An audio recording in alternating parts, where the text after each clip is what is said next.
వివాహము అన్ని విషయాల్లో ఘనమైనదని వాక్యంలో రాయబడినది. ఈ ప్రపంచంలో ఎన్నో ఘనమైన కార్యాలు ఉన్నప్పటికీ కూడా వివాహాన్ని మాత్రమే ఘనమైనదిగా ఎందుకు ఎంచారు అంటే మనం అర్థం చేసుకోవాల్సింది ఏమిటంటే, వివాహ కార్యక్రమం అనేది మొట్టమొదటిగా దేవుని చేత జరిగినది. అది ఘనముగా ఎందుకు ఎంచారంటే అది అందరి చేత గౌరవింపబడినది. అందరి చేత అశోకు వారి తల్లిదండ్రులు, వారి బంధువులు, శైలోజ్య వారి తల్లిదండ్రులు, వాళ్ళ బంధువులు అందరి చేత గౌరవింపబడినది. కాబట్టి సొంత నిర్ణయాలతో చేసుకునే వివాహము ఘనమైనది కాదు. ఇది దేవుని వాక్యానుసారము, దేవుని చిత్త ప్రకారము దైవజనుల ద్వారా నిర్ణయింపబడి వారి ఇరువురి అందరి ద్వారా గౌరవింపబడి నిర్ణయింపబడిన ఈ కార్యాన్ని మనం జ్ఞాపకం చేసుకుంటే దేవుని చేత జరిపించబడినది, నిర్ణయించబడినది. కాబట్టి ఆ కార్యాన్ని ఘనముగా వెంచారు బైబిల్లో. కాబట్టి ఆ వివాహము పరిశుద్ధంగా ఉండాలి, అందరి చేత గౌరవింపబడినదై ఉండాలి, దేవుని చిత్తమై ఉండాలి, అది వాక్యానుసారమై ఉండాలి. కాబట్టి అది ఘనమైనది. అందుకనే ఈ ప్రపంచంలో ఎన్నెన్నో కార్యాలు చేస్తుంటారు, కోట్లు ఖర్చు పెట్టి వివాహాలు చేస్తుంటారు. కానీ మరి అది ఘనమైనదా కాదా అనేది వాళ్ళ పడక పరిశుద్ధంగా ఉన్నప్పుడే, వారు జతపరచబడేది వాక్యానుసారముగా ఉన్నప్పుడే, దేవుడే వారి ఇరువురి మధ్య మూడో వ్యక్తిగా ఆ మూడు ముళ్ళ బంధములో జతపరిస్తేనే అది ఘనమైన కార్యం. ఒకవేళ తొందర నిర్ణయాలతో చేసుకున్నా ఉండవు, కొంతకాలం ఉంటాయి, తర్వాత ఆ బలం తగ్గిపోతుంది. కాబట్టి వివాహము అనేది అన్ని విషయాల్లో ఘనమైనది.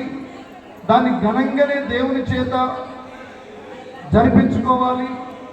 ఆ కార్యక్రమంలో అందరి చేత గౌరవింపబడదు. ఏ ఒక్క వ్యక్తి ఏలు పెట్టి చూపెట్టొద్దు. ఆ రకంగా ఉండాలి, అది పరిశుద్ధంగా ఉండాలి. మరి అశోక్ విషయంలోనైతే నాకు తెలుసు, చిన్నప్పటి నుండి 20 సంవత్సరాల వయసు నుండి కూడా అతన్ని నేను తెలుసుకున్నా. అతడు పరిశుద్ధుడే, నీతిమంతుడే, భయభక్తులు గలవాడు.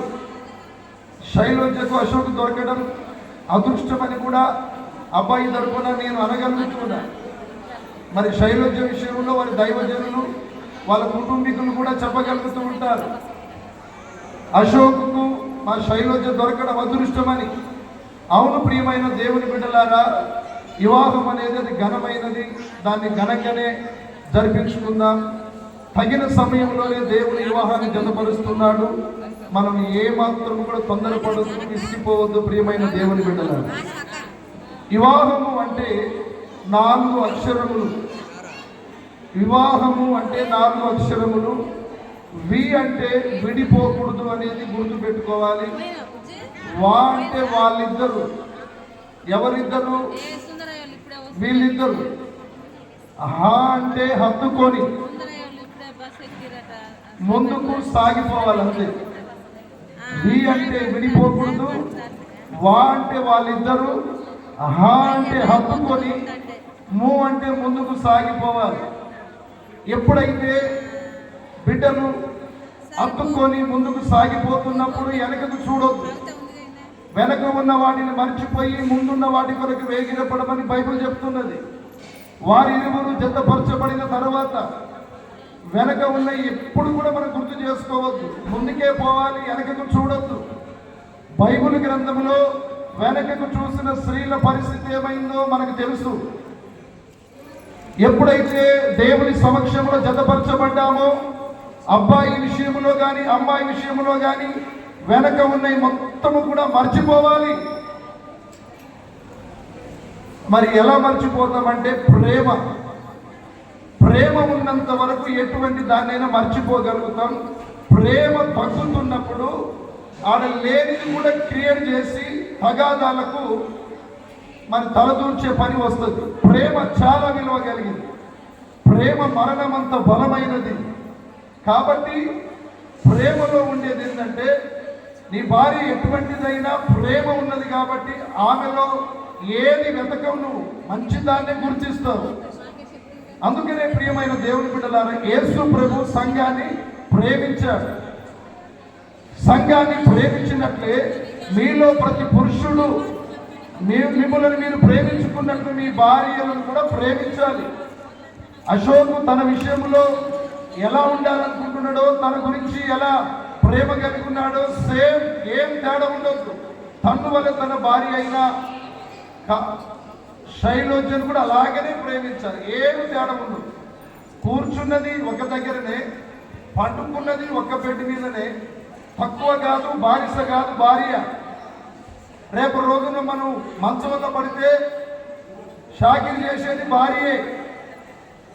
కన్న తల్లి కంటే విలువ కలిగింది భార్య.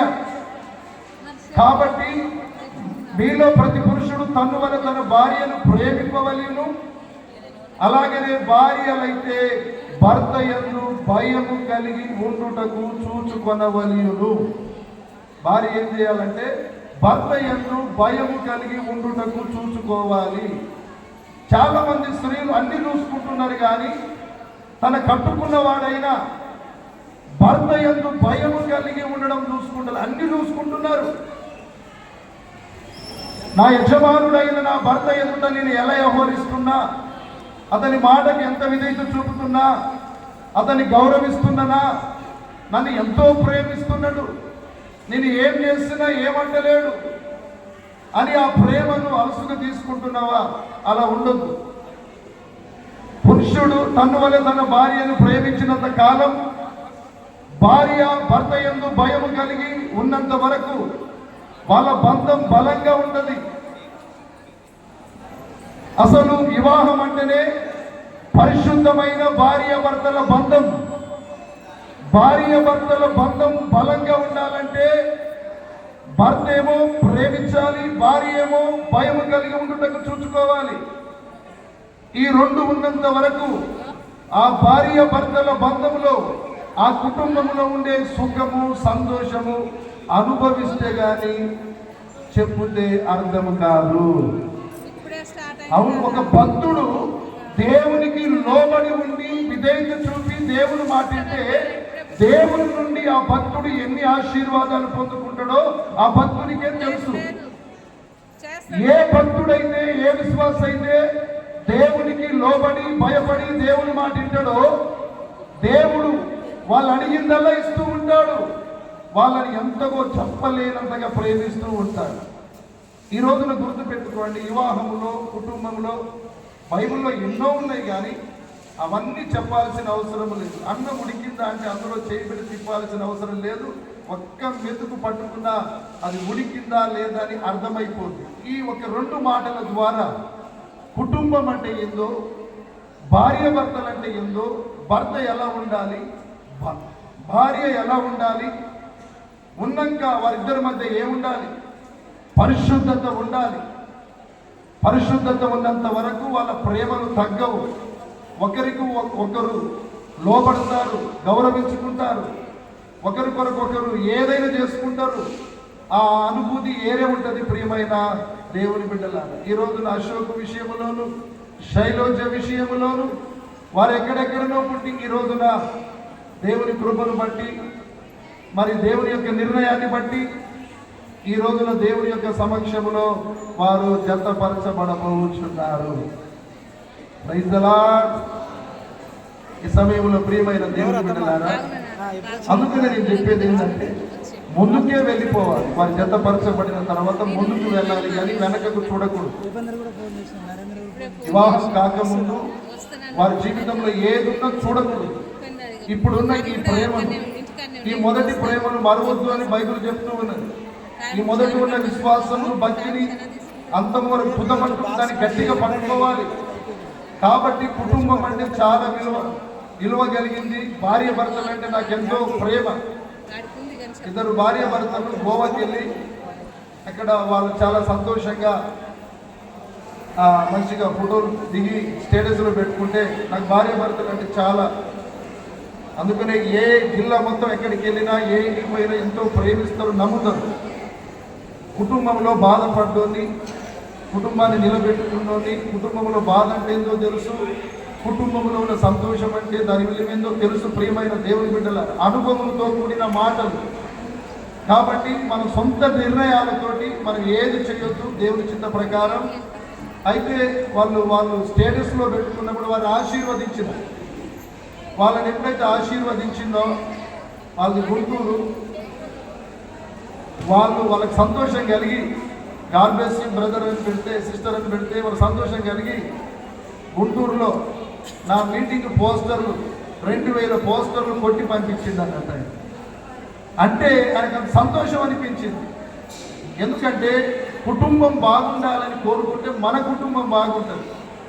పొరుగు వారిని ప్రేమిస్తే, ఎదుటి వాళ్ళ భార్యను, పిల్లలను, వాళ్ళ కుటుంబాన్ని ఎంతగా ప్రేమతో గౌరవిస్తామో మన కుటుంబంలో పట్ల కూడా అదే జరుగుతూ ఉంటుంది. కాబట్టి అశోక్ విషయంలో కూడా ఎంత భారం ఉన్నా సరే కానీ తప్పకుండా మీరు బ్లెస్ చేస్తాం.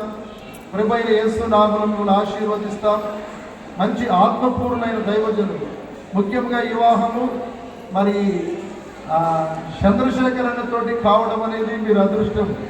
ఎందుకంటే 10-11 ఏళ్ల నుండి మా ఆత్మీయ బంధం, ముఖ్యంగా ఇంకా మళ్ళీ ఆత్మీయులు మళ్ళా జకరియను బట్టి మంచి దైవజనులు వారి ఆశీస్సులు ఉండడం కూడా వీళ్ళకి ఎంతో అదృష్టం. ప్రియమైన దేవుని బిడ్డలారా అలాగే చెబుదాం. అంటే వివాహంలో ఒక్కటే మాట, ఈ రోజున ఏం తెలుసుకున్నారంటే ఒకటే మాట పౌలు గారు చెప్పినట్టే, మీలో ప్రతి పురుషుడు తన వల్ల తన భార్యను ప్రేమించాలి. అంటే వివాహమైన ప్రతి పురుషుడు కూడా తనను ఎలా ప్రేమించుకుంటుండో భార్యను ప్రేమించాలి.